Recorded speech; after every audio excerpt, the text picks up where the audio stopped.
ओम नमः शिवाय। सभी भक्तों को जय श्री राम। आप इस एक लोटे के द्वारा किसी के भी भूत भविष्य, किसी की भी समस्या का 1 मिनट में पता लगा सकते हैं। जी हाँ, किसी की भी समस्या का 1 मिनट में पता लगा सकते हैं। आपके पास कोई व्यक्ति आ गया, आपसे कोई सवाल किया, तो आप इस लोटे के द्वारा समस्या का समाधान करें। यह लोटा आपको एक नया लोटा चाहिएगा। लोटा स्टील का, पीतल का या फिर तांबे का, कोई सा भी लोटा हो, उससे कोई फर्क नहीं पड़ता, लेकिन वह नया होना चाहिए। ऐसा नहीं कि आप उसे अपने घर में यूज करते हो, उससे पानी पीते हो, वह लोटा नहीं चलेगा। एक नया बिल्कुल पवित्र साफ सुथरा नया लोटा आप लेकर आ जाइए। इसको धोकर अच्छी तरीके से आप प्रयोग कीजिए। तो इस लोटे के द्वारा आप अपनी समस्याओं का समाधान कर सकते हैं। इसके ऊपर आपने एक कलावा बांध देना है। ये कलावा हनुमान जी के हाथ में दिख रहा है। ये कलावा आपने इसके ऊपर बांध देना है। नया लोटा लाकर इस पर कलावा बांध देना है। अब इसका प्रयोग किस तरीके से करना है ये आप समझ लीजिए। यह जो साधना है, यह साधना है स्वप्नेश्वरी देवी की। जी हाँ, स्वप्नेश्वरी देवी की, एक ऐसी देवी की। पहले वीडियो पूरा देख ले, बहुत ही नोजिबल है। और जितने भी साधक है, भगत है, सभी को इस साधना को कर लेना चाहिए, क्योंकि समय रहते ऐसे बहुत सारी घटनाएं घटती हैं जिनको हम समय ना लगने कारण देख नहीं पाते। लेकिन यदि हम स्वप्नेश्वरी देवी की सिद्धि करके रखते हैं तो हमें दूसरे की समस्या तो छोड़ो, अपने बारे में भी कोई चीज घटने वाली होती है, उसके बारे में पहले ही स्वप्नेश्वरी हमें आगाह कर देते हैं कि आगे भविष्य में ऐसे होने वाला है, आप में तुम्हारे साथ में ऐसा कुछ होने वाला है, या घर में ऐसा कुछ होने वाला है। तो ये सभी चीजें स्वप्नेश्वरी देवी हमें पहले ही बता देती है। और यह एक ऐसी देवी की साधना है स्वप्नेश्वरी की कि इनको आप भोग में, चाहे आप 2 पतासे दें, मिश्री दें, मिठाई दें, कुछ भी भोग प्रसाद में जो भी देंगे, उसी से ये प्रसन्न हो जाती है, उसी से ये प्रसन्न हो जाते हैं। मां भगवती योग माया का स्वरूप ही इनको आप मानकर चल सकते हैं। ये स्वप्नेश्वरी देवी अपने आप में बड़ी पावरफुल शक्ति होती है। और ये भूत भविष्य वर्तमान सभी तीनों कालों की कोई भी घटना हो, उसे ही बताने में ये सक्षम होती है। आप इनसे कोई भी सवाल हो, कैसा भी सवाल हो, सभी सवालों का जवाब आप इनसे पा सकते हैं। इसके लिए आपको करना क्या है, आपको शुक्ल पक्ष के प्रतिपदा से, प्रथम दिन से शुक्ल पक्ष के, चाहे नवरात्रि में करें या इसके अलावा कभी भी आप इस साधना को कर सकते हैं। शुक्ल पक्ष के प्रथम दिन से आपको यह साधना करनी होती है। इसके लिए कोई तामझाम, कोई लंबा अनुष्ठान करने की आवश्यकता नहीं। आपके जो पूजा स्थान है घर में, उसी पूजा स्थान पर आपको यह साधना करनी होती है। मां भगवती की आपने एक फोटो आप स्थापित करके रखिए।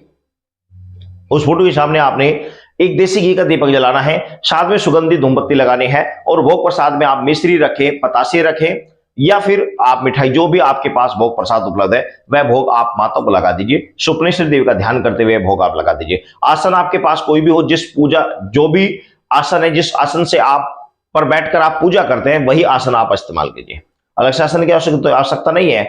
वस्त्र आपने कैसे भी कलर के पहन रखे हो, कोई दिक्कत नहीं, पवित्र होने चाहिए। पवित्र वस्त्रों को पहनकर आप सुबह करें या शाम करें, यह भी आपके ऊपर डिपेंड है।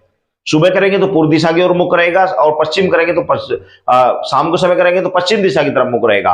परंतु यदि आपका पूजा का स्थान है और पूजा के स्थान में कोई मंदिर है, तो जिस दिशा में वह मंदिर का मुख है, उसी दिशा में आप, उसी तरीके से आप बैठकर पूजा करें, मंदिर के सामने बैठकर करें। तो इस तरीके से साधना की जाती है।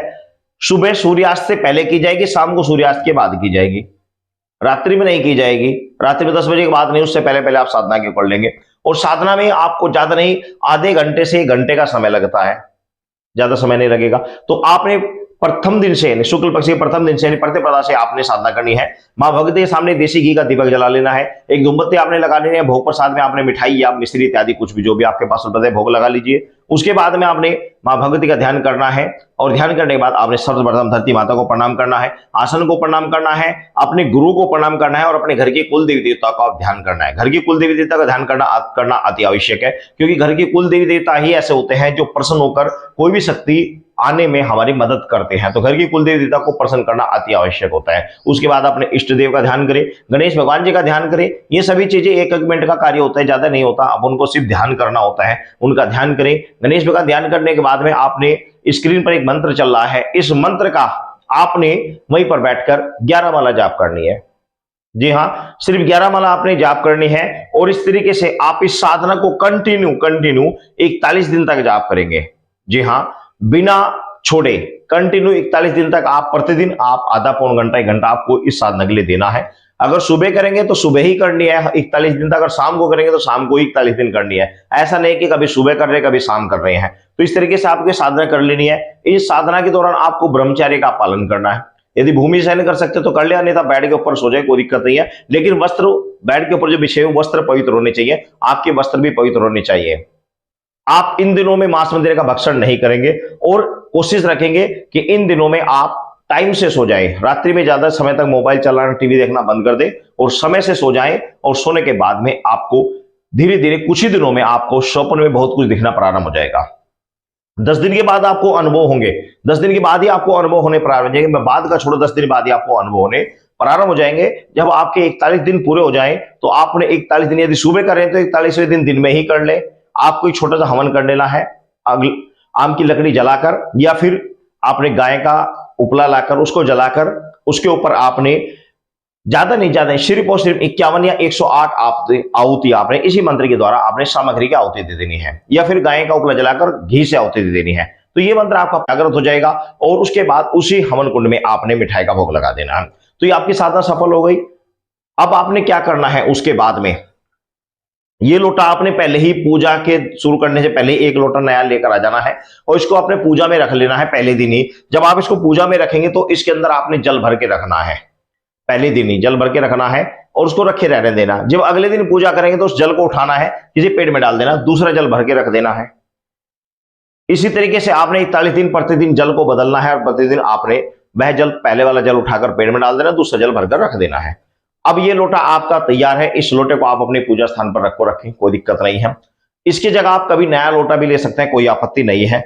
आपने क्या करना है, एक लोटा जल आपने, जब कभी सवाल आपने करना है, बिना सवाल के भी, सबसे बड़ी बात है कि बिना सवाल के भी आपको बहुत कुछ स्वप्न से देवी गुड़ रेशे की बातें आपको स्वप्न में आपको दिखती रहेंगी कंटिन्यू। आपके आसपास धन गड़ा हुआ है वो भी आपको दिखा देगी, कहां पर गड़ा हुआ वो भी आपको दिखा देगी, सट्टे का नंबर आपको दिखा देगी, किसी के भूत भविष्य के बारे में आप देख सकते हैं। कुल मिलाकर एक ही साधना के द्वारा बहुत कुछ आपको ऑटोमेटिकली अपने आप ही दिखता रहेगा, बिना पूछे दिखता रहेगा। परंतु यदि किसी के बारे में विशेष रूप से पूछना है तो आपने लोटा लेना है, उसके अंदर जल डालना है, थोड़ा सा मीठा कोई भी भोग सा, मिश्री, पतासे इत्यादि इसके अंदर डालना है, ये मिठाई उसके अंदर डालनी है और आपने इसी मंत्र का 21 या 51 बार मंत्र पढ़ना है और मंत्र पढ़कर आपने ये लोटा इस प्रकार माथे से लगाकर अपने सर के पास रखकर सो जाना है। उस रात्रि में आपने ब्रह्मचर्य का पालन करना है।